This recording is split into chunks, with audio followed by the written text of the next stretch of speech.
are back on What's this wonderful, well-suited Wednesday, I'm going to call it, because it just suits the wrap-up of our month here at Girl Happy Chat. Pride Month, you know. Yes, Happy Pride Month. That's what we're featuring. So we acknowledge everything that's been going on in the country, across the world, including this pandemic, which we just got some news about everyone having to wear mandatory masks out in public now. How are you feeling about that, Melissa? Because you started that. What? You're in the house a lot and you don't go out too often. How are you feeling about the new government mandated statewide legislation? I am all for it. There is no reason why you should be going outside and not wearing a mask. Here's the deal. I get if it's like outside, like I've been to the parks and to the beaches and to lakes and going hiking. Now I can understand when there's a multitude of people around and like the hiking. Like if you're going to hike Mary Jane Falls, it might be a little tough because there's so many people there. So you might want to put a mask on, but I know it's gonna be harder to breathe because the incline. I will say this though, there's been times where I've walked into, like I had to go to UPS to drop off some Amazon returns, right? And there's people there with no mask on. See, that's a problem for me.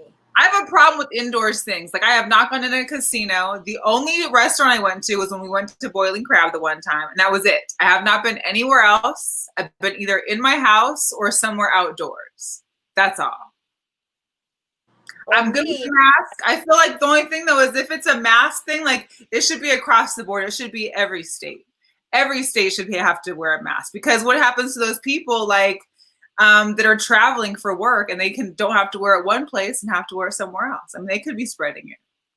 Yeah, but there's so many of these like the asymptomatic ones. I mean, you don't even know you have it. DL Hughley didn't know until he passed out. Yeah, DL Hughley didn't even know. He just fainted. Yeah. Fine. I don't know. Oh, Lord. Anybody that plans a trip or travels, look up the information of the place you're going first. Know what to expect, and don't come up here like, oh, I'm surprised. You wouldn't do that if you were traveling across the pond. You would totally be searching and figuring out your hotel accommodations, rules, regulations, all of that. So just do those same things coming out this way. In California, and more likely Arizona, they may have to go through the mask thing too, because they're labeled a hot spot. But yeah, we're in an interesting time, and this is just one of those times. We can move out freely, just wear a mask. It's all there. And it shouldn't be hard for people to do. I don't see why that's a problem for those that, you know, can do it. Like, it's a mask. Like, and shout out to Will Reed and the BLM, because we got our masks from there. I don't have one on hand. We just got some new ones, some black ones in as well. So that's an inexpensive way to stay with a mask on. You can brand yourself. It could be your real estate company. It could be your position. It could be your sports team. It can be whatever you believe in or whatever you want to have on your mask. And that way it's a form of, promotion, or even just get a plain one. But you have to have something. Yeah, pretty much. I mean, there's not much more that needs to be said. And I probably will be ordering more now since we have the ordinance. So check him out. His page is on Facebook, doing all those big things. And there it is. Mask City. Let's do it. Mask on. Mask on. We'll just say mask. What's interesting though, with the whole mask situation, and they say, okay, well, unless you're drinking or you're eating. Now, typically in casinos, when people are drinking, they don't stop. They continue and have in their hands. So are you then required to put it on in between each drink? Are you required to put it on when you're done drinking, period? And if so, then someone could have a drink in their hand the whole time and never put a mask on. So what's the point? I have my mask right near me right now to demonstrate, the one mask I brought with me, to demonstrate how you can do that. There's actually a group of ladies that have made a mask that have a zipper across the mouth. There's also a mask that people have invented with a little hole for you to stick your straw, whatever, if you need to drink. They're coming up with stuff. It's weird, it's crazy, but it's out there. So, well, it's also weird because what about smokers? Like, casinos are the biggest place for smokers. I thought they would easily have been banning smoking by now inside casinos, because there's so much. That's another thing. You can't wear a mask and smoke. And that's part of the game and drinking life of Vegas. So I don't know how that adjustment is going to work out. Right. But it's the rule. Everybody that's already joined in on the chat, we oh yeah, there we are. Yep. They are requiring masks. Yes, it's so insane. Yes, that is a thing in our state. If you are between the ages of 2 and 9, however, you don't have to wear a mask. Right. Which I think should be 2 to 5, honestly, because I feel like when you're in the first grade, like 9's a little old. You know, you have to be till 9, but whatever, we roll with it. It works. I definitely think it should be like it's in the little mask. It's kind of a cute little scene when you have it all coordinated and stuff. But you know, it's just the time that we're in. Right. Mask on. Right. Yeah. So here we are.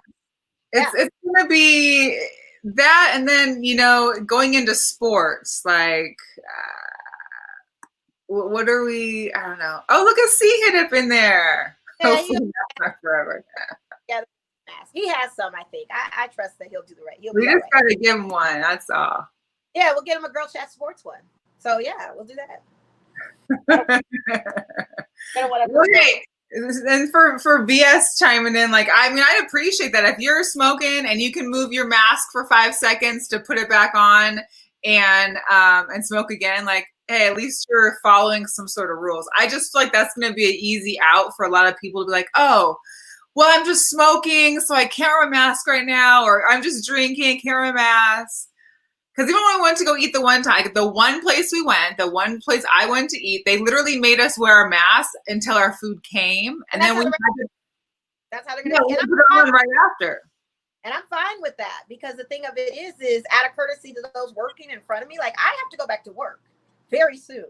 So yeah. I don't want to have to wear my mask on an 8-hour shift, but I have to. Like, at least be respectful and kind. It's like, put it to this scenario, okay? So if you happen to pee on yourself and you're wearing no clothes, right? And I hate to get this crass, but it gets all over everybody because you don't have no pants on. Right. Guess what? It's only going to affect you in the chair that you're sitting in or the car seat you're in. I don't know. But I'm just saying, a mask kind of holds back some things. Let's just do the right thing out there and just one of my girlfriends had mentioned the same thing with the pants thing, but hey, I don't like wearing pants, but I still do it in public. So it's like, it's a mask now. No, what did he say? The governor said no shoes, no shirt, no mask, no service. Used to be no shoes, no shirt, no dice. I mean, you ain't getting service. You ain't gonna. I'm still holding to the no dice. No dice if you don't have. That's a very good question. How are we going to be at the pool with a mask on? Are we now getting the mask? Put a mask on. You wearing a mask and you laying on the lounge. What, you gonna get in the water too? I suggest rehab. Are we now getting mask tan lines? Is that a for real thing? Yeah. Or encore with the night swim thing. Maybe but they don't have the pools open yet, so it's not like not like club pools unless you're staying there. Open, and I encourage everybody to wear a mask, because I saw that video and that looked toxic. Really? No social distancing. Kids everywhere. No, that's ridiculous. Like, get it together. Get it together. I need people to do the right thing. And poor physicians, because the physicians and nurses and everybody in these hospital staffs have worked so tirelessly to help us not get sick, treat those that were sick, and send them on their way. Now you're about to inundate them. They've been away from their families. They have to put themselves at risk. I can't get mad at this point if a doctor says, no, I can't treat you. Not that they will, but you can't be mad at them. Like, for real. Like, how dare you be that selfish, in my opinion, to not adhere to some ordinances because they work so tirelessly to save your life? Yeah, but see, I mean, for all the doctor's appointments that I've gone to since the whole COVID has started, they've required you to have a mask to enter the building and or do your temperature as well. So I feel like medically wise, a lot of people are having to obey the, mask requirement. It's been more like the casual people, like at the grocery store or at, going to UPS or the post office or some stores that I've been to, as far as like UPS had asked that they would ask that you try to have one on, but they don't make you have one on. And that's my thing, is I don't want to go into restaurants and casinos, and we've already seen the videos. We've seen videos of bars that are open. First of all, how do you go to a bar and not, I mean, that's your purpose is to go there to drink and to socialize. Now you're there trying to like go in between a mask and not a mask and drinking and sipping, or are you punching a hole in your mask? I don't know. I just. Days and age of quarantine, I think everybody should become the best cooks, the best bartenders, the best caterers, the best everything in their house. Yeah. Well, let's tell you. If you haven't, I don't know what to tell you. You paying $20 for a drink that you can make stronger in your own house. That's how I see it.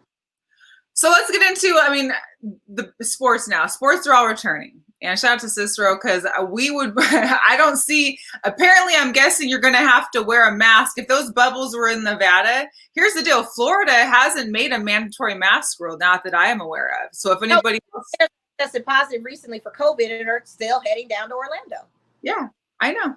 It's ridiculous. And then what are you going to do when this is all said and done and everybody is all COVID up? So they just play together COVID, passing it, right?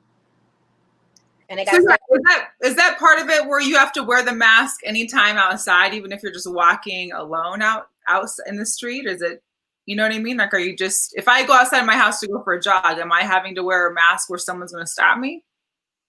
No, I hope not. I mean, you don't know. There's some crazies out there that'll be against you. Right. And it's cold, you know what I mean? As we get closer to safe, and you have to walk with discernment. And if you don't need it, don't go get it. If you have to go out and do things, then go home. It ain't hard. What, you don't like your home?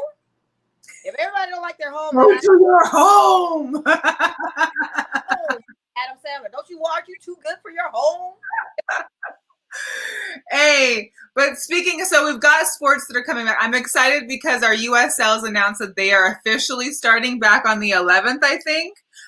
We just don't know where yet, because they're going to be dividing the league into not just 2 or 1 area. It's going to be like in regions. So it'll be like 5 or 6 different regions that they'll be splitting the teams up in to play out their, was it 10 games? 16 games, 16 regular games. And if they already played a regular season game, it'll already count. So some teams are only playing 14. We'll be playing, I think, a full 16. But I'm excited the guys will get back out. We just don't know where yet. So we'll see if it's Vegas or not.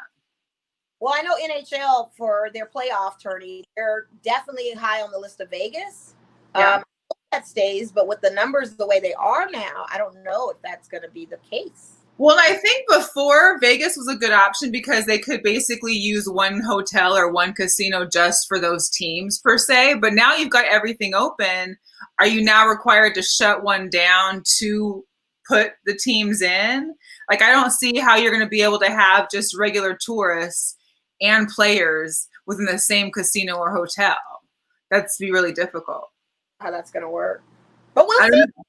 But so Vegas did make the cut. We did make the cut for places for arenas for the 2 locations for NHL.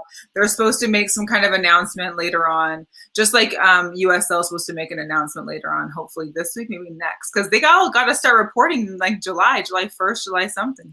Like baseball, MLB is coming back. God willing. Okay, so tell me about this. This is what I didn't understand. How is it that the MLBPA turned down the 60 games, then got the 70 games, turned that down, then went back to 60 games and turned that down, but now they're playing 60 games again? Maybe it was a money thing in between that. Well, I think they were supposed to be getting their full prorated whatever amount. They're getting the back of what they're supposed to get, and they're supposed to get the retroactive pay or something like that. Right. I don't know. Going back and forth, and it's players with concerns. So maybe they settled on 60 after the 70 sounded ludicrous and everything else. Maybe they're like, oh, well, then 60 don't sound so bad after you mentioned 70. Maybe we'll just roll with the 60. Maybe that possibly was the case. Either way, they're coming back. Yeah. And they're going to be doing 40 games regular season and then 20 games. I think it's interleague play. So that way you're basically not having, because here's the deal, they're not doing Arizona and Florida no more. They've closed those 2 options down. It's going to be, the teams are reporting to training camp at their home stadiums, and they're just going to be trying to limit the amount of travel that each team does. So that's going to be interesting because California's governor is talking about a second stay-at-home measure now. How's that going to work? So it's all subjective. This is great talk. It's great that I hope it gets executed to some degree, because I really just want to see what happens with these Astros and the Yankees. I really just want smoke brought to them. So that's the only reason I'm really wanting the baseball to come back, because I want every team that plays the Astros or the Yankees to do something to them. Not bad, but just take them out. Karma's just a little payback. Yeah, just scale them back where they're less than 500 for the season, for the small season that we have. Right. Well, that's the thing, is there's already been, I think, Major League Baseball had 40 positive tests between players and staff on Sunday. That's just Major League Baseball. 40. And we don't know how many of which way. There was a tennis player that had tested positive over the weekend. There was the first PGA. What's his name? His caddy tested positive, and now he's not going to be in the next tournament. So I don't know. It's really yeah. It's almost like tease, like you're teasing us with it, and then it happens something bad. I don't know. Just I can't. And then the only thing is like I don't know who's going to actually start first. That's what I want to see. That's a good bet to place. Maybe we go to a sports book. Maybe the sports book has that. Maybe a drive-up sports book has that. I mean, seriously, because we all got tentative dates. Something may happen in between here and there. Maybe if everybody's going to Florida, there could be a major breakout. Because and the news today was that Disney decided to postpone their opening of the California Disneyland.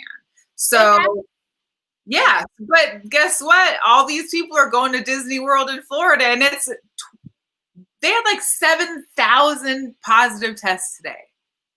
7,000. That's Florida. What do people say? The craziest people live in Florida, in the Bronx? At least that's what Charlemagne says. I don't know. So we're all still in limbo, you guys, for sports. We still don't know. There's some dates, but we'll see. I won't believe it till we get to live sports. Okay, there you go. Yeah, there you go. We get to live sports, right? Let's say we're in the end of August. At that point, that means we would have NHL, Major League Baseball, NBA, NFL, and our US. What you got 5 things on during the day. Like, when are you able to watch one thing, if not all of them? We went from having 0 sports to having too many sports to watch in one day. You got to pick your poison of which one you like the most. I guess I have to make like a calendar. Mondays are for football. Tuesdays baseball. It's just going to be a lot. But shout out to Bubba Wallace. I watched an entire NASCAR race on Monday. He came in 4th, right? No, he came in, I think it was 9th or 14th.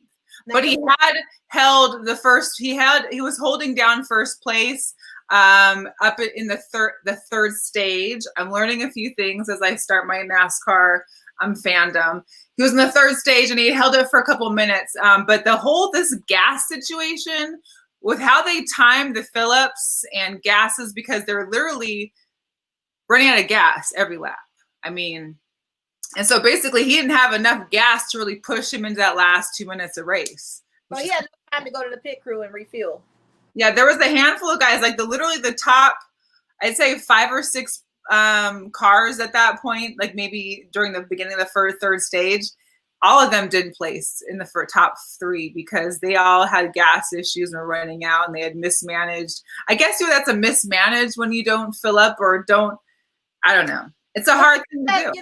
A lot going on. There's a lot of controversy before his race, and that was a whole fiasco, and very ugly fiasco, if you will. And a lot of them, a lot of that too had to do with his setup. That takes you out of the mind and mentals of getting prepared and being properly prepared. Right. You have other instances, which are unnecessary instances. But he unfortunately probably won't have that previous occurrence of a noose like. I'll say it was a noose. It was a noose hanging from his garage. Right. It was. He's in for the fight of his life. Don't think it's not over for Bubba, because he's still going to be fighting. My thing is, people are like, oh my God, I just can't believe it. Have you met or have you heard the story of Jackie Robinson? I just need you to know. Yeah, but now we're in 2020. Like, come on. Wait, Mel, you can say that all day and look what's going on. We have not had any change. So I know. So for him to be the only race car driver racing, making a huge drastic change to the narrative of the car within days, far more positive results in 48 hours than the NFL did for Cap. We won't talk about that though. And the fact that he is now literally like a face of this sporting new movement.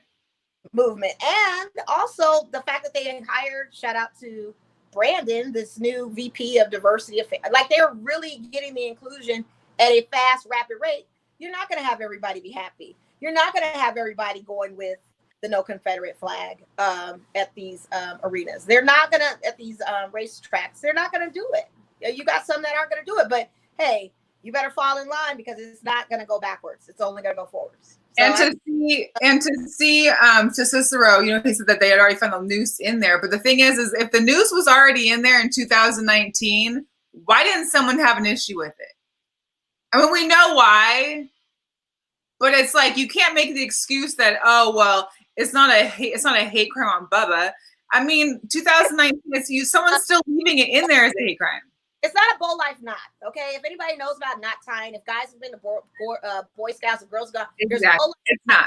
There's all kinds of knots you can make. A Bow Life knot, similar to looking like a noose. I've seen them hang off of garage doors. It's a Bow Life knot. That is not that. If you go on YouTube, you can learn how to tie these different knots. There's so many various knots. Bow Life knots are usually used when you're fishing and it's like off your fish hook and that kind of thing. Those are the knots that you use. That was clearly a noose. Regardless if it had been there in the past, whoever it was for, it's the symbolism of the object. I don't care what the FBI has said. I don't care if it's the symbolism of it all. And coincidentally, in his garage is what speaks higher volumes. The symbolism of having a noose means so much in context of looking at it as an object. So it doesn't matter. It's the fact that that object was there. And it wasn't him that found it. It was the staff from NASCAR that found it. Let's be clear. And it wasn't him. Exactly. It was a NASCAR official, a worker for NASCAR that discovered it and reported it. And rightfully so. Regardless of it had been there, it's still a noose at the end of the day. And as Black people, we know Confederate flags, nooses, any of those kind of objects in a NASCAR arena means we're not welcomed. No. And now that they're changing it to be welcome for all of us, it's going to be heavy and it's going to be a lot of lifting for Bubba. It's not going to be an easy fight. He knows that. And he knows he's in for the fight of his life. And we have to be. He's ready for it too. He's ready and we have to be ready too. We have to stand with him. We have to support him. So that's what we're doing. So that's pretty much the wrap up of sport. Well, okay. And Dak Prescott got signed his money. Yes, whatever. Seahawks and Ravens are shopping AB out. I mean, hey, let's see what they do. It'll be interesting. But let's get on our guest. Let's discuss some things with him. Please welcome Mr. André Wade. Hey, everybody. Hey. What's up, ladies? Exactly. Precisely 11 months from this day was when you were last on our show. Yes. And that was Pride Month. First week of Pride Month or the last week, but we want to get you in there because we're wrapping up the month. And, we want to let the audience know that Pride also intersects with Black Lives Matter. Before we get into that, though, I want you to just explain to the audience a little bit of your background and why we have you on today, aside from you being such a great friend to us and a loyal supporter of GirlChatSports. Yes. You don't own any merchandise, everybody from tap up to Melissa too, for our audience. I'm looking around. Just explain a little bit about yourself. We know you support us, but just go ahead and explain to the audience a little bit about you and eyes on you. Now she was all on what's his name from Tommy. Yeah. Oh, now you're trying to share the wealth. wealth. You was all in Tommy face. Girl, comes some high handsome. Wow. Nah, love you, Natalie. Yeah, so no, I'm a Vegas native.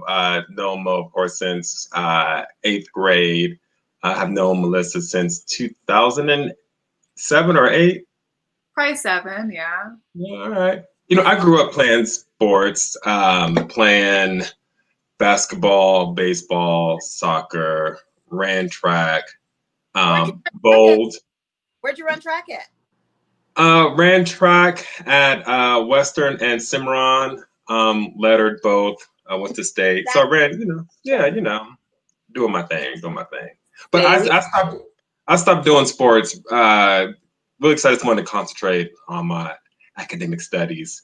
But no, I just have a background in human services. But I've been doing advocacy and education around LGBTQ issues for the past 12 years.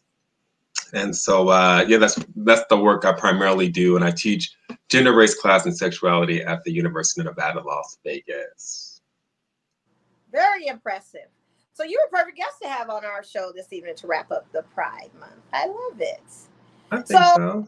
Talk about first and foremost is the work that you've been doing has been amazing throughout the community as well as statewide.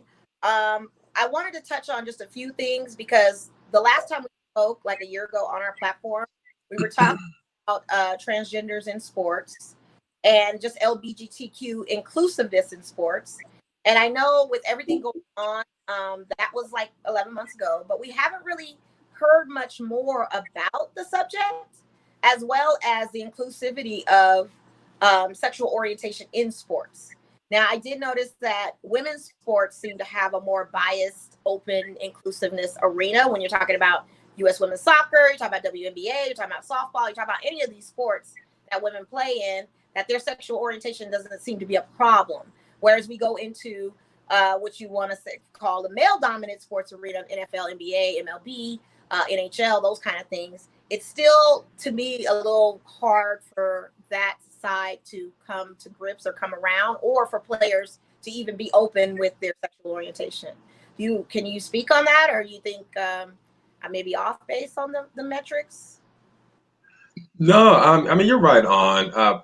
In general, women, lesbians, bisexual women are more accepted in society, mainly because it's the men who are doing the accepting and who fetishize it, who think that they can, turn a woman out, or we start getting into like these fantasies of, with three ways and all these sort of things. But it's always through this male gaze. It's about the men doing the controlling. And even if you hear about a man and a woman who likes to invite women into the bedroom, if you kind of have, sometimes with some stories you might hear it where it's really like the guy who's sort of controlling everything, and it's not really the woman who's saying whether or not she has the option to have like another guy in there, because that's like a no-go for men.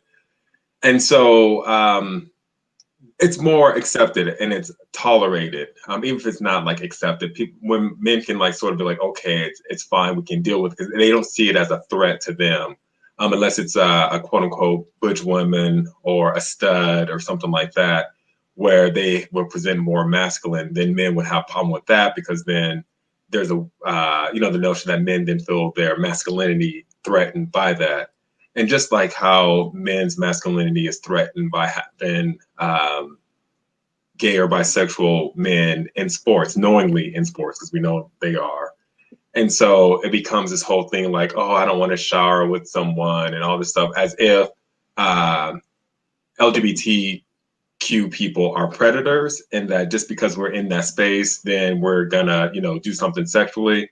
And then you have guys who'll be like, well, I remember this one guy or these guys, they came on to me and all this sort of thing, and I didn't want them to. It's just like, well, what about when you come on to women and they don't want you to? It's like, welcome to the club. We all been there in some shape or fashion. But yeah, just guns is, at the end of the day, it's men who are dominating the conversations, and it's the threat to men's sense of masculinity that's at play. And at the end of the day, straight masculine guy doesn't want to be beat by a gay guy or a female in sports or in something physical. And so that has to be quote unquote policed. Wow. So, do you think? Oh, somebody. Oh, shout out to Jen. She's calling you a handsome devil. She thinks you're the Oh, devil. thank you. No, I'm just kidding. Shout out to Jen. Oh, So when we talk about this, let's get into it because I noticed that when it comes to a subject matter of this, and we'll just touch on it. When you say that layer and then add another layer, like transgender players or transgender sons, soon to be daughters of players, or I'll say transgender daughters. I'm speaking mostly on the Dwyane Wade thing. How a lot of men I noticed came for Dwyane's head about this subject matter about regarding his son, his child, because of more of the age thing, like 12 is too young. Why would he do this? I don't understand. It's killing black men, like it's making black boys, and like it's all this vicious stuff that I hear. So what can we say? What can you say to squash the narrative of everything that I just mentioned, of some bad verbiage of this being something that's just outright sinful, if you will, if I use those words right? yeah. I don't know about squashing. I wish we could, but you know, I've done quite a few interviews this past couple of weeks because of the Supreme Court decision and I'm big just out on there. Oh, thank you, thank you. that. And the convergence of Pride and Black Lives Matter, and we always talk about transgender folks, and even today was doing a training to an organization around LGBTQ youth, and we talk about sexual orientation, gender identity, and of course transgender folks and gender nonconforming people. And so, out of the whole LGBTQ spectrum, you know, lesbian, gay, bisexual, people can wrap their minds around someone's sexual orientation. They may not like it or understand where it's coming from, but they're like, okay, you're lesbian, you're gay, you're bisexual, okay, fine. But when we start talking about someone who's transgender or even intersex, which is a different category, then people's heads kind of explode and just can't wrap their mind around what it means to be transgender because we don't really have a complete understanding what gender and sex is and what the difference between one's sex, like the chromosomal sex, like your doctor says you're male or female, and how they determine that, versus your gender, which is like in your head and how you see yourself, and we then express our gender in certain ways, a la Prince. You know, Prince is a guy who would, you know, he identified as a male, but he, you know, would wear pumps and tight Yeah, pants and lace and all that stuff. And that's the way he expressed his gender. You have David Bowie. I'm a little old school. Some, you know, my references are a little older. But you have David Bowie, who didn't really identify as necessarily male or female. He was more like gender nonconforming, we'd call it. And so he would present in ways that weren't necessarily masculine or feminine, but they're kind of a mixture of both. And so when it comes to like pop stars, we can kind of be okay with that. But when it comes to everyday people, we struggle with it because all we see is the world as binary: black, white, up, down, right, left, male, female, yes, no, and there's really no understanding of the in between. So when we introduce something like transgender, then people are just like, well, why would someone want to be a man when they're a woman? Why would someone want to be a woman when they're a man? It's not about like, you know what? You know, I really love wigs and dresses, so I'm just gonna, you know, do this full transition and think it's like a thing or a choice that someone makes lightly. And way to think about it is someone who's born with the male body and the mind of a female.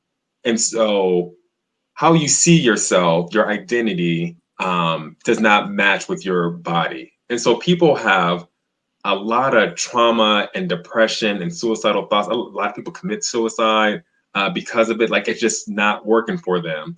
And so they struggle with accepting themselves, and the world isn't accepting them. It's simply because like what's happening up here doesn't match their body. But when we talk about intersex people, these are people who are born and they have ambiguous genitalia. So the doctor looks at the baby and they're like, okay, does it have a penis or a vagina to know it's a boy or girl? But what happens when the genitalia is ambiguous? They can't tell if it's more female or male. And so the doctors have to do an assessment to make a determination. Mm. And so when they make the determination, there's a crude way of thinking about it that it's easier to dig a ditch than pitch a tent. So it's easier to make a vagina than it is a penis. So that being the case, if doctors are sort of making this crude, I'm being very broad based, these crude determinations, then what does that say about someone's gender and how they see themselves that's attached to what a doctor has decided that their sex is gonna be? And so it's not as straightforward. And there's a lot more intersex people, and we call it like the third sex or the third gender, that are born more often than we know. It's about, if I can get the number right off top of my head, I want like, is it 5% of the population? I got to go back and look at the numbers, but it's a decent number of people that are born intersex than we think of. And so it's not like a clear cut thing. And it's the same thing with transgender. And so, speaking to Dwyane Wade's daughter, what's the alternative to not accept their daughter? Well, that was to one of my issues, is that I see all of these mostly men who are bashing on Dwyane Wade, not only his own hair dyeing, his own style. Like, let that man live his life. That's his life. Is he bothering you? Probably not. But the fact that they want to attack him for how he's parenting his daughter. My thing is that you're getting mad at players like, who was the guy that beat his kid in the NFL? I forgot. Adrian Peterson. So yeah. Adrian Peterson whips his kid, and we're all up in arms, like, "Oh my God, what happened?" But you're supporting your child in doing something that they feel is what they are and what they're doing. Why is that a problem for anybody? You know, there's no. And that's the issue. It's like the appropriate age to do it. That's what I'm confused about. Well, and so this is up to debate, and it's a little quote unquote controversial. And so we think about it like this. It's going to be so young people know relatively younger than what we think, like around as early as 8, 9, 10, about their gender, even their sexual orientation, even though they don't talk about it in those terms. And so what's one of the most traumatic things for someone to know who is experiencing difficulties with their gender is that, oh no, I'm going to have to go through puberty. So if you are a young pre-trans, I'll say boy at the time, and you know that you want to transition to being female because that's what's in your head. It's not that you're confused or anything like that. It's just how you're wired. The last thing you want to do is go through puberty and have testosterone go through your body, have a beard, get pubic hair in all these different places, and all have your testes drop, all that stuff. That's the last thing that you want to do. And so sometimes parents opt to have their children have hormone blockers to not go through the puberty, so they can have a easier transition to the opposite sex or gender. But sometimes young people don't really understand or know where they're at with their journey. So there may not be until like in their 20s, 30s, 40s, 50s, 60s before they decide to transition. And it's a little harder, biologically speaking, to do so after puberty. And of course, as you get older. So sometimes just make that decision because it's a tough decision, but it's a way to sort of avoid the trauma of puberty. And which none of us have the burden of having to make that choice, right? It's a horrible burden, but at least there's medical help for people to grapple with and make a good decision. Well, and just like we've watched let's say people leave this chat or this video, the podcast here, or some may start the podcast and decide they want to turn it off after it gets to a point that's uncomfortable for them. I've been in trainings with my job through the county that is on diversity and, you know, different sexual preferences and whatnot. And there's been people in, like, grown adults that are getting up and leaving a required training because they can't handle the information, handle the topics. And what I think makes it come full circle is we're coming into this Black Lives Matter campaign. And there's all this talk about how racist white people can't seem to grasp themselves around the thought about Black Lives Matter and the humanity aspect of everything. And it comes down to similar to the gay and LGBTQ movement. I mean, there's some people, even within your own Black, you know, heritage that can't bashing the LGBTQ people, like as you said, and that's a thing where if Black Lives Matter, then that means it encompasses every Black person. And I just seem to see that, and to your point, Mel, I see that as a huge miss. It is that, you know, we praise the Supreme Court, but people are like, hey, what about Black Lives Matter? Well, guess what? Black Lives Matter include in that too. Because regardless of who we are, tall, short, fat, skinny, long hair, short hair, gay, straight, bi, trans, we're Black, women, men, whatever. We're Black. We still incur the same racism and the same discrimination that we all pretty much can agree on that we've incurred, regardless of our sexual orientation. We're still Black at the end of the day. So it's just very interesting, as to your point, Mel, that we're excluding another group base that happen to be Black in a Black Lives Matter situation. That's not fair. It's not. It's not fair. You know, we have these. About that. I know you've seen that, Andre. What is your take on that aspect of it? Because I did see of trans women getting beat up badly by Black men in video off of riots or in a looting situation, or just being innocent bystanders that are pulled out of protests. Being I've been told my volume's low, so I don't make sure you guys can hear me. Being beat down, pulled out of the lines of protest, fighting to be beat down because of who they are and their sexual orientation.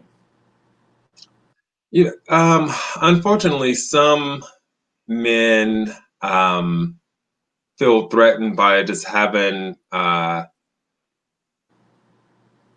conversations about this information, and it's like, well, you know, if I watch it, it means that I accept it, and if I like it, if I accept it and like it, then what does it mean, or what are other people going to think about me? And so, you know, they sort of just do this group thing, opt out sort of thing. But with Black Lives Matter, I always have to remind people that Black Lives Matter was started because, in part, Trayvon Martin's unfortunate death, and a hashtag was created, Black Lives Matter, and the movement evolved and was built by 2 out of 3 Black women, 2 of which identify as queer. So lesbian, queer, however they identify, they're part of the LGBTQ community. 2 of the 3 Black women who started Black Lives Matter are queer. In that, they affirm that Black lives, it means all Black lives, regardless of sexual orientation, or let me put it this way, including gay, lesbian, bisexual, transgender, immigrants, people who are disabled, people who have a certain legal status, you name it, they're including folks. It's on the website. They're trying to be clear. So if you got a problem with that, you have a problem with Black Lives Matter, and use something else. And why? Like, people don't see that. People aren't doing their research to know that fact. Like, no, and it's like, so what do you grapple with? So is it just like, well, I don't believe it, but I like believing Black Lives Matter, so you negotiate with yourself and you're okay with it to a point? And why is it, if we have to tell other people that we understand that all lives matter, but Black lives therefore don't matter, and we have these conversations and we get upset about it, then we're also having a a similar conversation where we're like, okay, Black Lives Matter, and we're like, no, all Black Lives Matter, and they're like, no, no, no, no, but not you. And so how is it that it's like, so people have to understand like Qualify for Black where are Lives you Matter. standing? Yeah, yeah. Yeah. You want to be, because of your race, you want to be accepted and seen as a whole person. But then you don't want to accept and see somebody else as a whole person because of their sexual orientation or their gender identity. And sometimes it just all goes back to like, where did you learn this information? You know, church, school, family, all this stuff. And where did people learn this bad things about Black people? Church, school, the family. So people are learning horrible things about each other, continuing this divisiveness, pointing to the Bible, pointing to what they heard on TV to justify how they're going to not like and mistreat people when they don't understand that they're mistreating people in another parallel universe. And so it's like, get with it. It's an exhausting conversation to always have and to always try to be seen. But it's like, yeah, we don't really accept you because X, Y, Z, and the Bible says so, and Jesus and all these other things. Like, yeah, okay.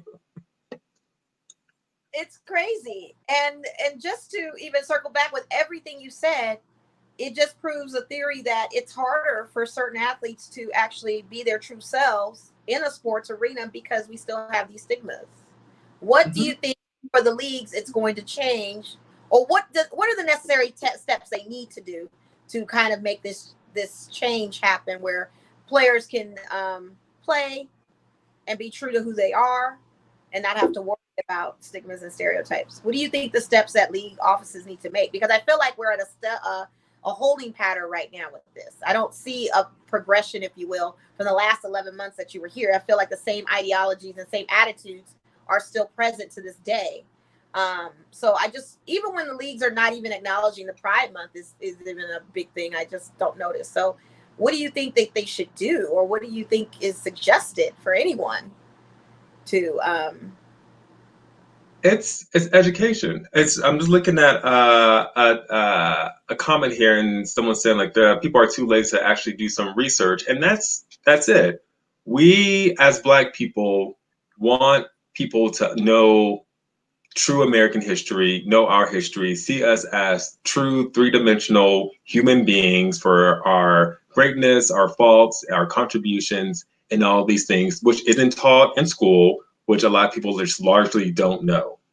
And it goes the same thing for queer people.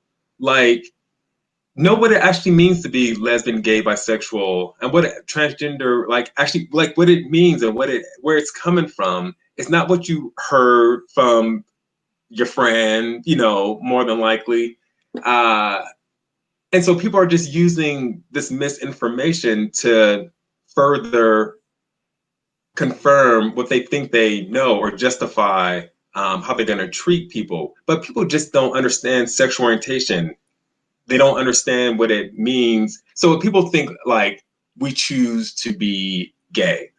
So people think like, okay, so I've chosen to live a life where I'm going to lose people in my life because of who I am. I'm going to have the threat of violence against me. I can potentially, until recently, lose my job because of it. I can be denied all kinds of benefits simply because of what? A lifestyle?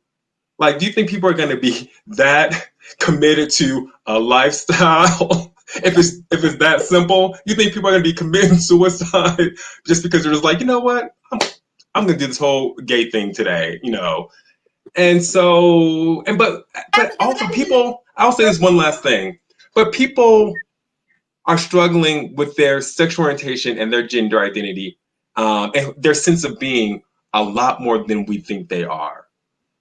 We don't have conversations about our fears, our desires, our upsets, and what's really bothering us.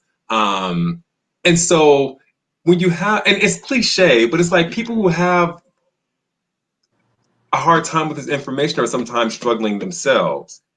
But we don't have the language and the ability as a society to really just kind of chat things out because we've been told that these people are bad and don't be like these people. And so to prove that you're not like these people, don't watch stuff like this. You know, don't accept Dwyane Wade and how he's treating his daughter, because that means that you accept it. And if you accept it, that means you're a part of it. If you're a part of it, then we're gonna X you out of this circle. So it's that kind of stuff. One more time for the people in the back. It's you know, it's this group thing. So even though I'll say this as my other last thing, let's say you have someone who's like, okay, I'm cool with Dwyane Wade and his daughter and Gabrielle, you know, some of the most beautiful parents in the world that, my God, we only wish we had, you know, parents in that level of acceptance. Like, could you imagine what the world would be? But I've lost my train of thought. I just got caught up in Gabrielle Union when I mentioned. I think oh wow, why is that so echoey? I know. We're all having little problems. I didn't hear it till just now. Yeah. But that was part of it when I listened to your the civil rights, civil equalities live you had yesterday. Part of it was all these homeless youth, because most of them, the highest population is the gay and lesbian community, because their families were not comfortable or did not allow them to remain in a home. Look at Dwyane Wade and Gabrielle Union. They're embracing it, and it doesn't matter whether they agree or not. They're embracing it, letting their child be who they feel they are. And if that's the case, right. Moved all the way to California from Florida. Yeah. To make it easier for him. And that's the thing we're missing, is that if you were to take a look at the amount of homeless youth that are gay or lesbian or were kicked out of their homes because their families would not accept them, maybe you'd have a different stance on how things are going. Yep, but we're quick to dismiss and cancel people for this foolishness, and it just needs to end. It needs to end. I also think that the men that seem to have such a, dare I say, hard on for the subject matter and are obsessed with the subject matter may have something within themselves that they're trying to express. Okay, so Roger says the Bible misquoted too. There were mentions against homosexuality in the Old Testament and the New Testament.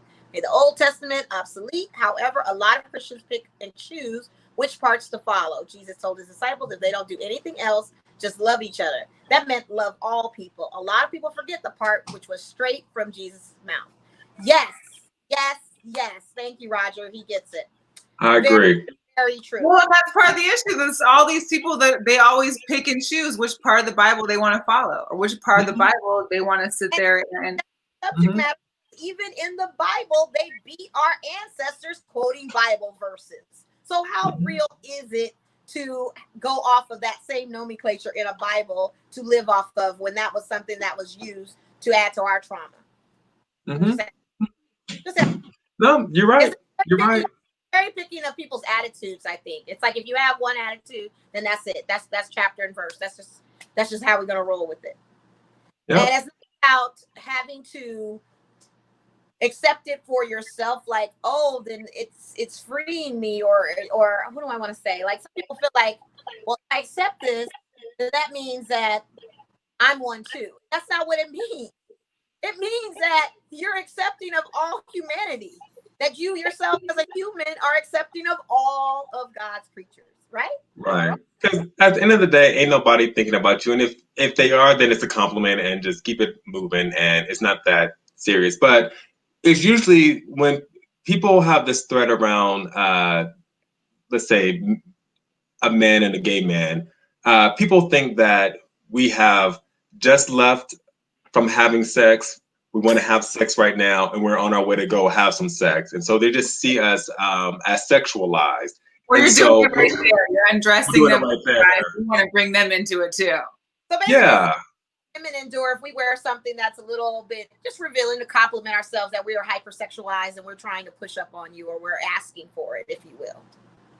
Yeah, and that's this weird stuff that we have to untangle about ourselves, and so we can relate better to other people. So yeah. Very interesting. So I know you're a big tennis guy, and I wanted to ask, what is your take right now with the scene with tennis? Because they're kind of going back and forth of playing or not playing. Serena doesn't want to be around away from her daughter for so long if they do an apex bubble, like that's similar to the other major sports teams. How are you missing tennis, and what is your take if no tennis ever if it doesn't happen for the rest of the year? How are you feeling about that? I mean, I'll miss it. I'll be sad, but I just feel that we have to do what's right for public health and entertainment, and generating money has to pause. Because what could happen is, what if there's a lot of sick people or dead people who's not even able to watch sports and buy this stuff? Like, is that okay? And we'll figure it out. Like, we have been through as a world things like this before. We figured it out. We're still here. But like, just let it pass. And so, like, as long as Rafael Nadal doesn't have COVID, I'm good. If Djokovic has to sit on the sidelines for a while, good. One player right now, he is tested positive for COVID. It's fine with me. No, I'm just kidding. I'm kidding. But you know, it's if Federer gets it, you know. Well, and tennis is a crazy, because tennis, there's no real tennis season. Like, it's almost like it's an all year round thing. So it's not like you can just sit in a bubble for a few months and battle out, like, 16 matches. It's more of an all around thing. So unless you're going to do it like NASCAR and just be in a court and have no fans or minimal fans and run it like that throughout the season, there's no way that you're going to be able to have a tennis season like that. I mean, you think they travel around the world. They have the most amount of distance between them, but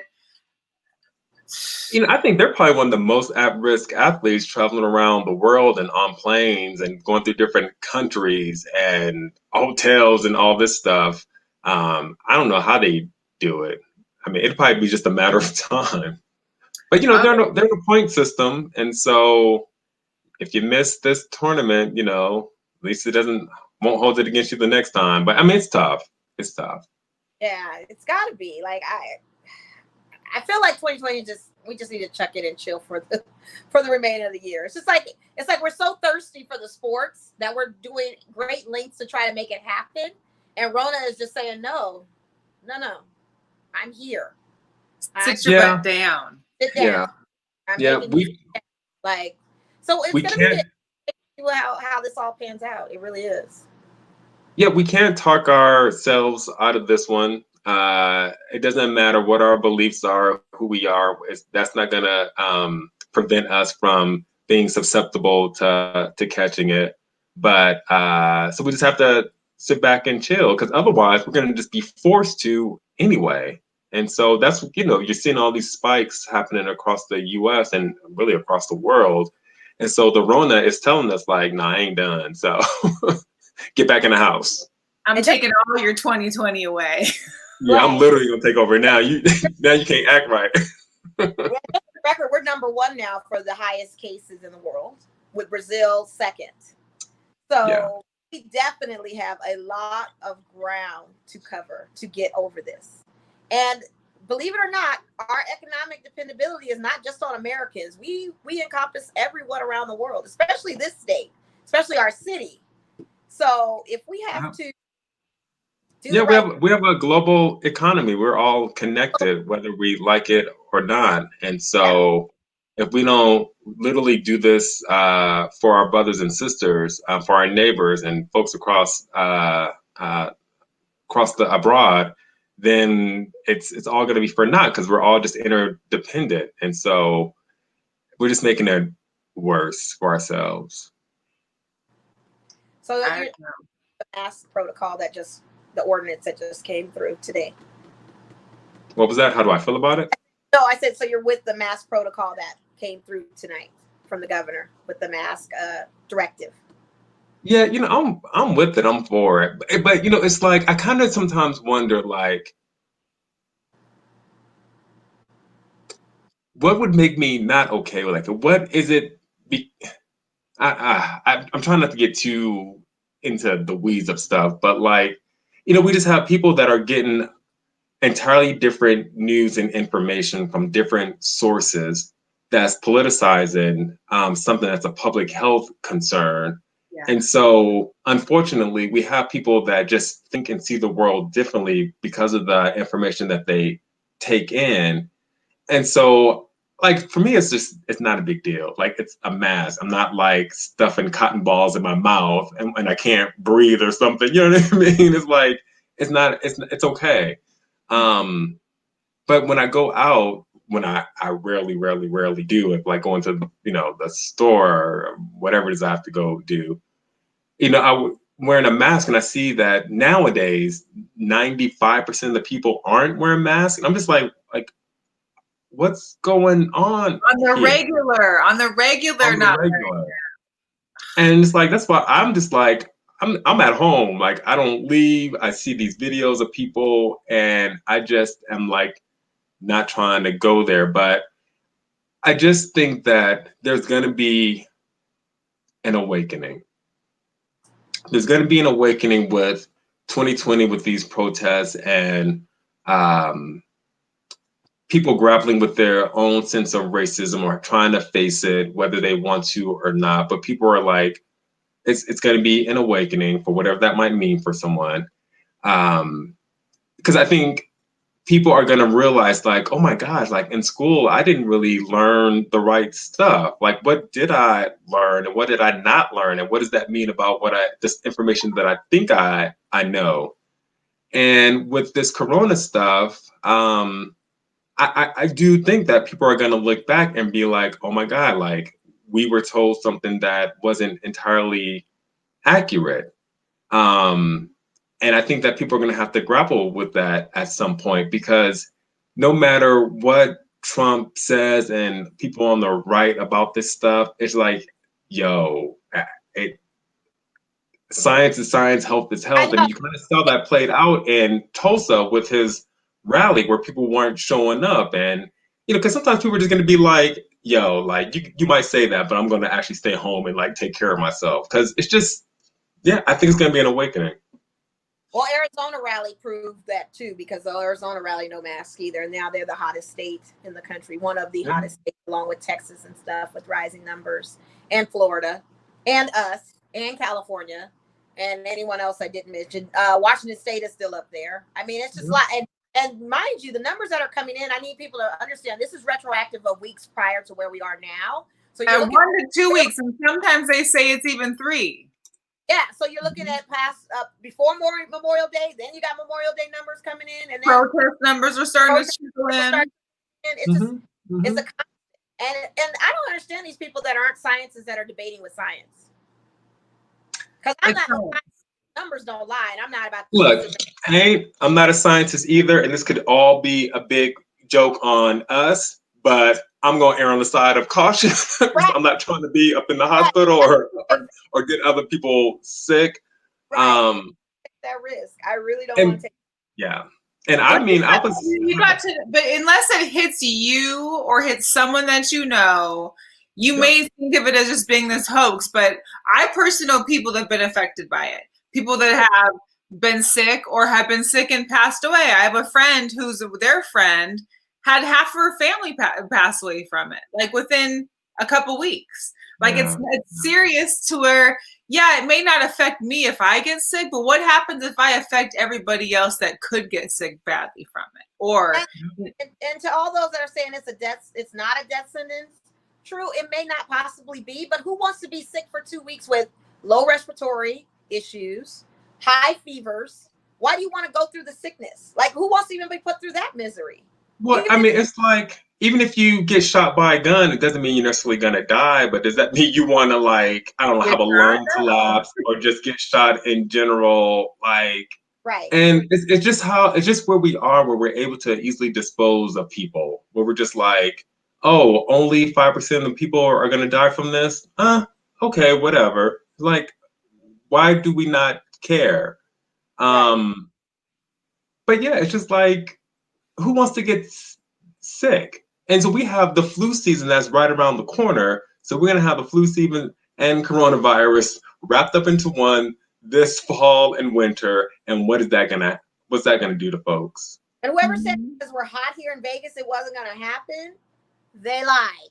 They lied. And Weather has nothing to do with it. Australia was in their summer when they got hit with this. So what does that tell you? They were in warm climate, still got it. So of course we're going to get it. And we don't give public health officials and doctors and scientists the room to gather information and change what they know. Because when we went to school, we learned that there was an issue, people learned about it, they solved it, then there was like a vaccine or a cure or whatever, and that's it. And it's not that cut and dry. And so as we are trying to figure out coronavirus and COVID and what the symptoms are and how people can get it, people are just like, oh, see, we're lying. Oh, we're fake. Oh, they don't know what's going on. It's like this thing is just playing out in front of us, but we're not giving that folks the ability to learn because we just think that it's linear. Like these things happen, now we know stuff. And so now you just have all these conspiracy theories. And I love a good conspiracy theory. I think they're, fun and interesting. But it's just some harebrained stuff out there. And so we're just all armchair public health officials. We're all armchair scientists and putting literally our community at risk because we want to be up in a bar, up in a club, or at Wet and Wild. Like we just cannot do these things. Like we're so programmed to consume and indulge that we can't just sit our butts down and do what we need to do. And I don't mean to like sound disparaging because some people are like living alone and like really struggling with it. But when you have stuff like Wet and Wild opening up, you see like hundreds of people. You just like, man, that gave me anxiety. I don't care how many times you sanitize something, it ain't gonna be enough for me over there. Flies in that water. Because all it's gonna take is a hot chew. Done. Well, that's what it's hard. I mean, we all know this. If it wasn't for my dog, I would be a miserable wreck. Like I literally talk to him like he's part of like one of my friends that I'm communicating with during the day. So we all know Shug. If it wasn't for Shug, I'd probably have a heart attack and be by myself. But there are some people I know. Even being by yourself, I get it if you have to like be out somewhere like once in a while. There's somebody I know on my social media who literally is at 4 or 5 different places every day. Mm-hmm. Like you can't sit your butt down at home, not even for one day. You know what I mean? Yep. Like that doesn't. How does that seem okay for people? Yeah, it's a sad state of affairs. We have so many social things we could do virtually. Maybe they just like watch GirlChatSports. Like watch GirlChatSports for one. Thank you. Shout out to KT as a show out of Texas that we were just on. Sports Talk Live. Yes. And he commented saying that in Texas, his governor talked about all the beds they have are available. And within a week, they're already full. Mm-hmm. So it's serious because you have, like I said before, you were in your green room, that you have to look out for the physicians and everybody in the hospitals and stuff and those health care and all the essential workers that are now repeatedly having to do this again and go through this again. They haven't been with their families. Some of them have lost their lives helping us get better. And now this is what you do to them. It's like There was a girl on CNN today who, this was her second time catching COVID. And she had different issues. It wasn't just respiratory. It was a couple other different things. I can't remember off top what it was that she had. But so basically she's got it now twice. So there's been some kind of mutation within the COVID now. Yes, you can get it again. For everybody that thinks you can't get it once you had it once, you can get it again. We have friends in our circle that are healthcare admin professionals in different places across the country that have repeatedly told me months prior that guess what? We've seen it happen to the same people over again. And it can come back. Mm-hmm. So really not playing with folks out there. I need everybody to just do the right thing. You know? Distancing, please social distance 6 feet. Yeah, we're gonna be forced to. I want to hug my parents too. I want to do all those things with them, but I want to live to see it, and I want them to live to see me. So if I have to stay away from them, and I have to mask up and you wear face coverings and stay socially distant from it. That's what I'm gonna do. Yeah. Because it's just the right. They'll be okay. I want to be out there, but we got young kids that are out there actually risking their lives, and I'll put it to that way. They're risking their lives with the COVID and other factors to march for us. But we can definitely do our part being behind the front lines. But just think about those numbers of everyone that gathered, and as beautiful as that movement was, you still got Rona lingering, so they're even at risk. Everybody's at risk. So what's the NFL stance? I haven't kept up on that. So what they talking about? As of right now, it's going as planned. Yeah. Are you're speaking on COVID or Black Lives Matter? Because we got two viruses going. We can talk about all of it, but because I think NFL is just problematic, and I'm no expert. I'm kind of speaking out of turn, but I just think that we need a real reckoning with NFL, and that a lot of us Black and brown and Asian folks really need to really push hard on the NFL for a lot of their policies and practices that's related to their players and their fans. They just take people for granted, and it just has to be a real pushback, I think, because the way they're handling stuff and getting passes for the sake of entertainment, because people want to be entertained, I think that's just not okay. I just think we got to do something about that. And you were a Kaepernick fan, and you were following the 49ers up until when did you stop? I stopped following 49ers when Cap left. Let's put it that way. But I still am a Cap fan. I don't care what he does. I'm Cap all day. Do you think that and Jack? Huh? Yeah, plus you liked it. What do you think he should? Do you think that he should come back to the NFL if he was offered? Do you think he should say yes or no to a job with them if they make amends? They haven't made amends because they haven't publicly apologized to him personally. They apologized about the subject, but they didn't apologize to the individual that created the subject. Yeah, I think that ship is probably sailed, and if he wanted to go back on his own terms, I'd be all for it. But I think that thing that happened, I guess it was last year, with the whole training camp and all that was amazing. That was a beautiful thing that happened. Sure. Because what's again, that? I said people bashed him for wearing a fictional character T-shirt, which, by the way, Kunta Kinte's not real. Well, they say he is. I've had debates with this, but he was playing a fictitious character in the movie Roots by LeVar Burton. But people had stuff to say about that. Now, if he shows up wearing that shirt today, now everybody's mood has changed because of the climate. Oh yeah, go with it, rock with it. It's so funny how that kind of shifts, right? Yeah, and I think that what Cap was doing was ahead of his time, which only with the kneeling and standing up and risking and losing his job for it and standing up for his people and what he believed was ahead of his time. Because you fast forward to now, what are we dealing with? Now everybody's on that train, but Cap was pushing that as people are still watching the NFL being like, oh, poor Cap. But even the way he bucked the system and he didn't align himself with like, oh, well, I want a job, I want to get back, so let me get back in here. He just turned the tables on them. But at the end of the day, what he was pushing back against was this white supremacy stuff and standing up for what he believed in.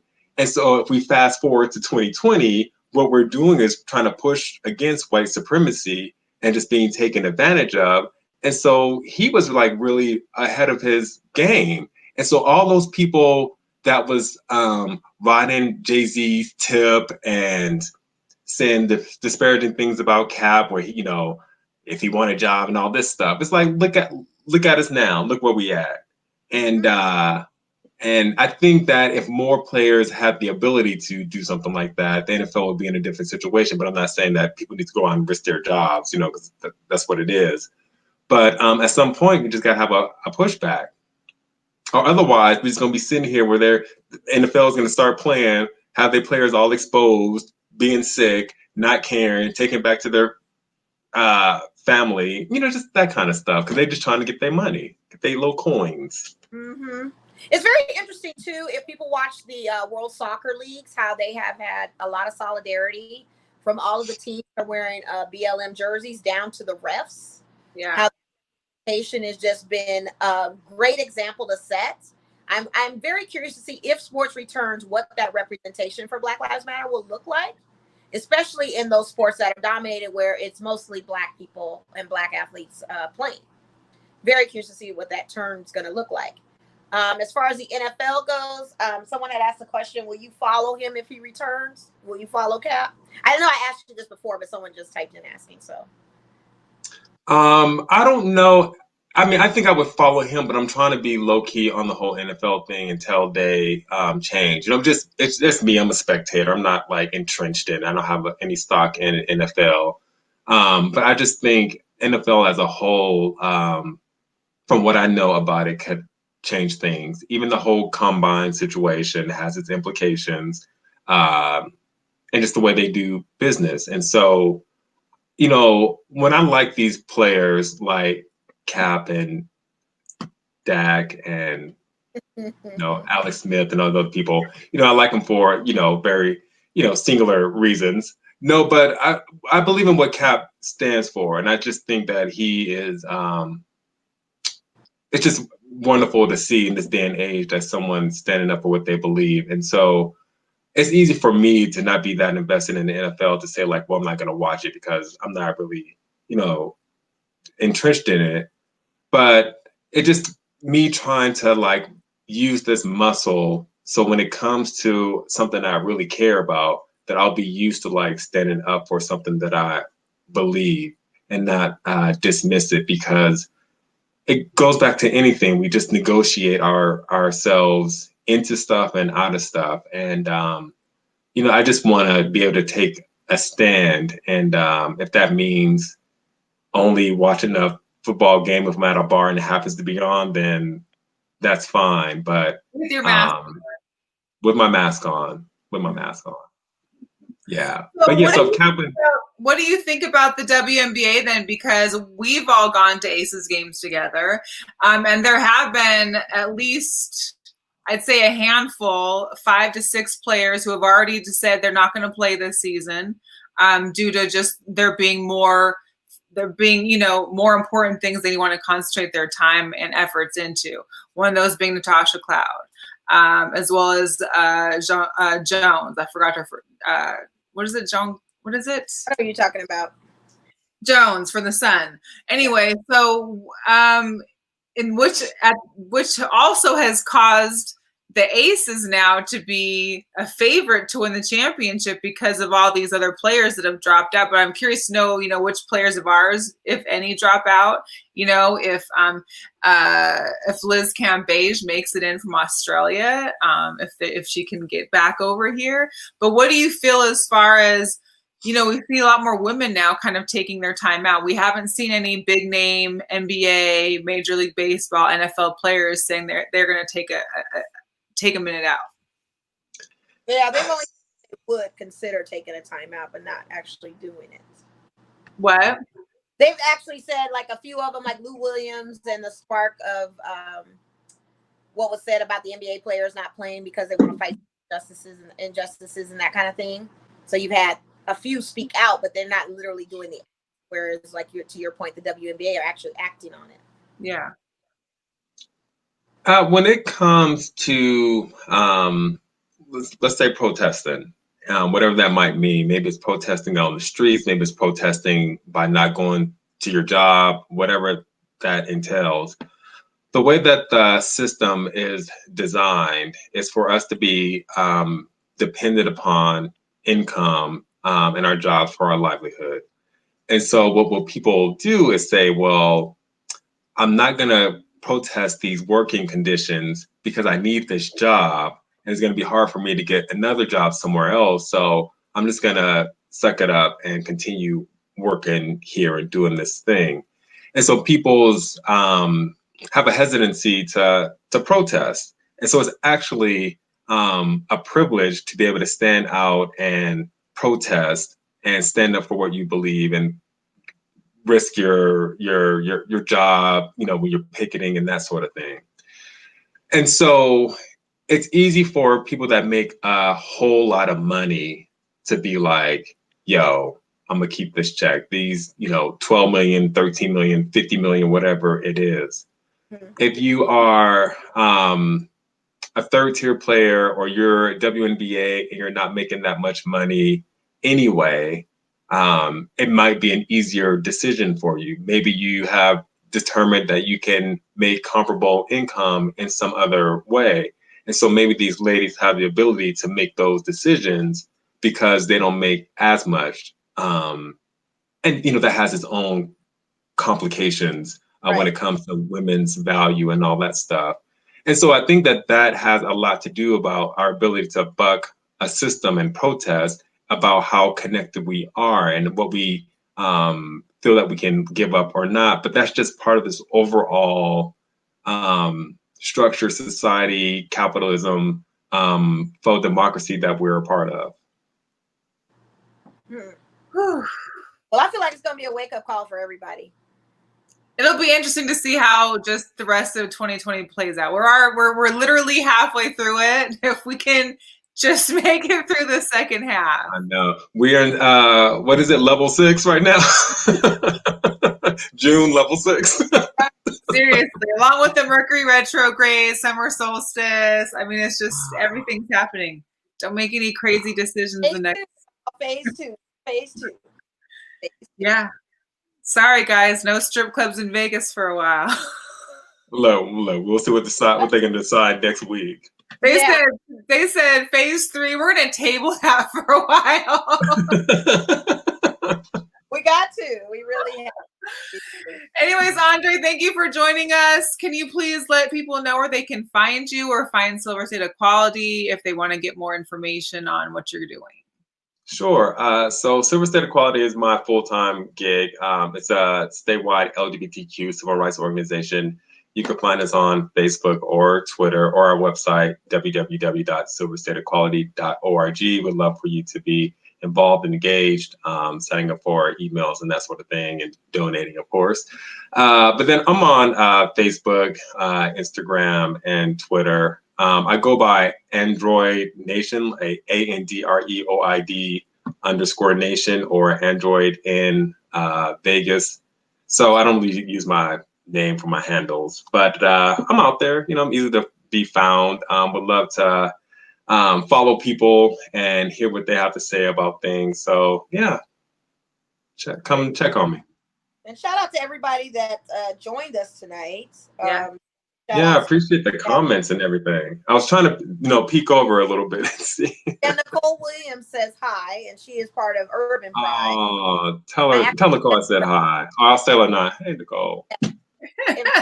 Yeah, they have. So Urban Pride and Las Vegas Pride are organizing a silent protest this Saturday. I'm gonna get the time wrong. I think it's like 6 o'clock, I believe.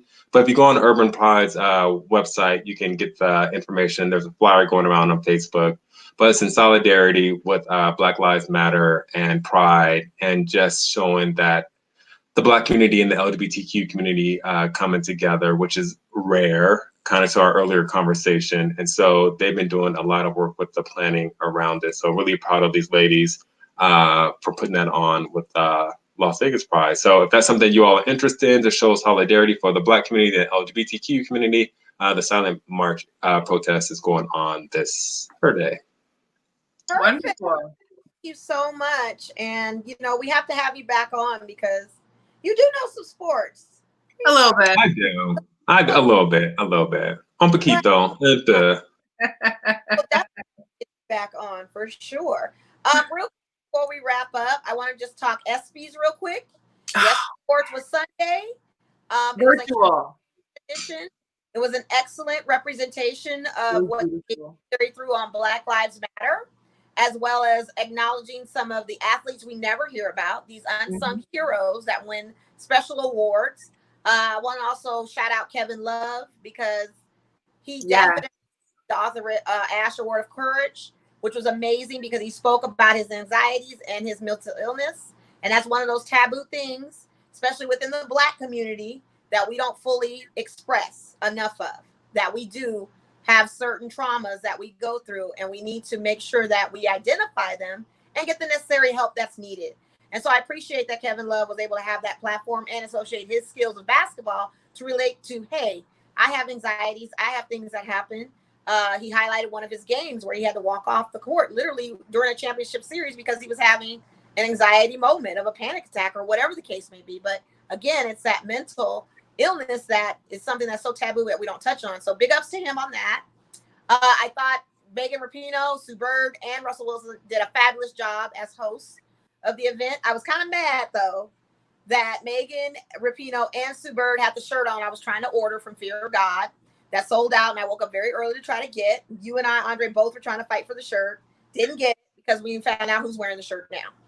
So I love the announcement of George Floyd on there. Shout out to that. And it just all in all was a great, great look at another side of sports. It was probably one of the better ones I've seen. It was, I mean, I never watched it, and to watch this one fully to its entirety was amazing. And it was emotional. Like, it was very, I cried a handful of times in it. I mean, that's me anyway, but it was a great story that we usually, I always, those stories get me. Yes. Like the guy was named TQ that got honored by Shaquem Griffin, who had was on fire, and I don't know, he had 3rd-degree burns and only had like a certain percentage of chance to live.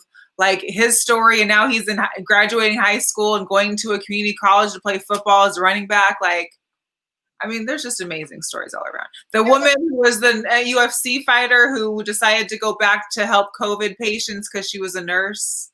Yep. And you're wearing a UFC shirt. I'm wearing my UFC shirt. I won't say UFC. I'll stand up real quick. UFC. We're all fighters. Yeah. It was a great ESPYs. Great ESPYs. It was one of those better ones.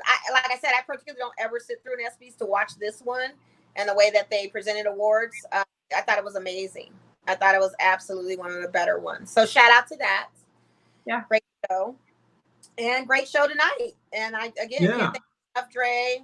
Thank you, Mel. Yeah, I just want to thank y'all real quick. Just want to thank y'all for the continued friendship and love and the uplift, and having this show and the platform. And I won't say having the courage to have this, because I think it's just part of who you all are, but just being mindful and thoughtful of having me included in these conversations, because it's important for your audience to hear this. And so I love you two very much.